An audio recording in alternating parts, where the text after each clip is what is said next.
Welcome everyone. This is Bōde's Edmonton real estate market update for November 2021. This video is going to quickly show you what's happening in Edmonton at a macro level and then show you where you can find all the data for your specific home type and community so you can keep track of exactly what's happening with your property value. So let's dive right in. So all the data we're going to be looking at here is the greater Edmonton area and all residential properties. So first of all, we're going to take a look at new listings. So the number of new listings brought to market each month for the last 4 years. And the bright blue line is 2021. You can see that in 2021, the year started off kind of pretty typical, a similar number of listings to previous years. Then in the spring, and the number of listings really jumped up, so as much as 30 or 40 or 50% higher than typical for that time of year.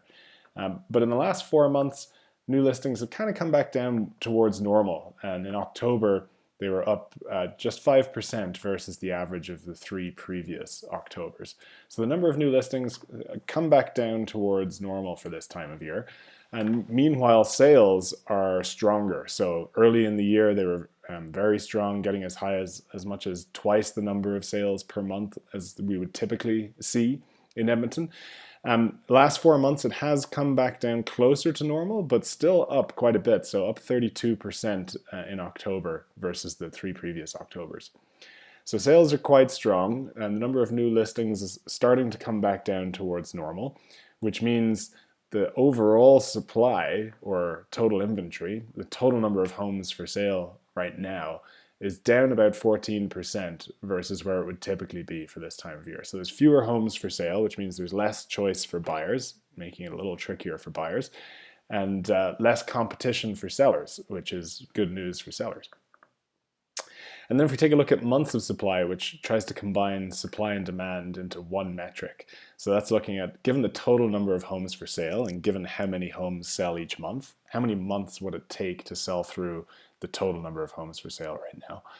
And right now in Edmonton, that number is in the high 3s here, which is historically very low. So fewer months of sale is a good thing for sellers and generally a bad thing for buyers for the same reason. So less competition, not a lot of homes for sale, and homes are selling quickly. That's good for sellers and bad for buyers.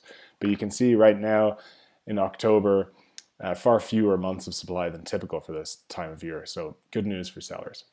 Obviously, all of these metrics will look very different depending on your home type. So if it's a detached home or an apartment and the part of the city that you're in. So really important that you look at these metrics for your specific area. And I'll show you exactly how to do that in a minute.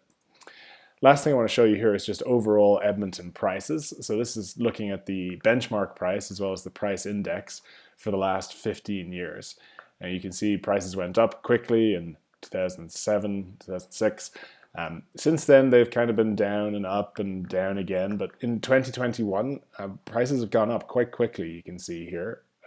But in the last few months, they've started to turn the corner and started to slowly come back down again. Still up over previous years. They're back to kind of 2015 highs, which is great news for homeowners in Edmonton. But they are starting to come back down a little bit.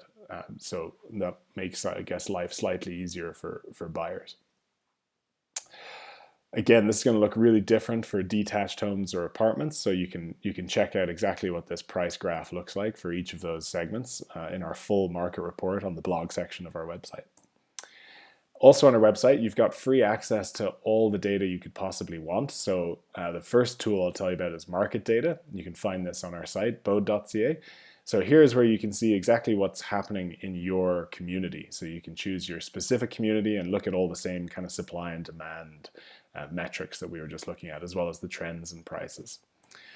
If you'd like to take a look at the sold prices of individual homes, you can check out our sold data page where you can see exactly what every home in Alberta has sold for over the last 11 years. And finally, if you'd like to look at some comparables, you can go to our comparables page. You can enter 8 features about your home and see the most similar live listings. So that would be your current competition, what you'd be competing against, and the most similar recently sold homes, which gives you a good feel for what your home might be worth.